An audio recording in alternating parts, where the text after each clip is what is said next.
తిరుమలలో రేపటి నుంచి 3 రోజుల పాటు సాలకట్ల వసంతోత్సవాలు అత్యంత వైభవంగా జరగనున్నాయి. ప్రతి సంవత్సరం చైత్రశుద్ధ పౌర్ణమికి ముగిసేటట్టుగా 3 రోజుల పాటు ఈ ఉత్సవాలు నిర్వహించడం ఆనవాయితీ. తొలి రోజు ఉదయం శ్రీదేవి భూదేవి సమేతంగా శ్రీ మలయప్ప స్వామివారు 4 మాడవీధుల్లో ఊరేగుతారు. అనంతరం వసంతోత్సవ మండపంలో వసంతోత్సవ అభిషేక నివేదనలు పూర్తి చేసి ఆలయానికి తీసుకువెళతారు.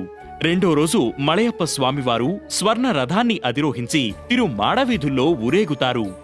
అనంతరం వసంత మండపంలో అర్చకులు వసంతోత్సవాన్ని నిర్వహిస్తారు. చివరి రోజు శ్రీదేవి భూదేవి సమేత శ్రీ మలయప్ప స్వామివారితో పాటుగా శ్రీ సీతారామలక్ష్మణ ఆంజనేయ స్వామి ఉత్సవర్లు, శ్రీ రుక్మిణీ సమేత శ్రీకృష్ణ స్వామి ఉత్సవమూర్తులు వసంతోత్సవ వేడుకల్లో పాల్గొని తిరిగి సాయంకాలానికి ఆలయానికి చేరుకుంటారు. ఈ 3 రోజులు మధ్యాహ్నం 2 నుంచి 4 గంటల వరకు స్వామి అమ్మవార్ల ఉత్సవర్లకు స్వపన్న తిరుమంజనం వైభవంగా నిర్వహిస్తారు. ఇందులో పాలు, పెరుగు, తేనె, కొబ్బరి నీళ్లు, పసుపు, చందనంతో అభిషేకం చేస్తారు.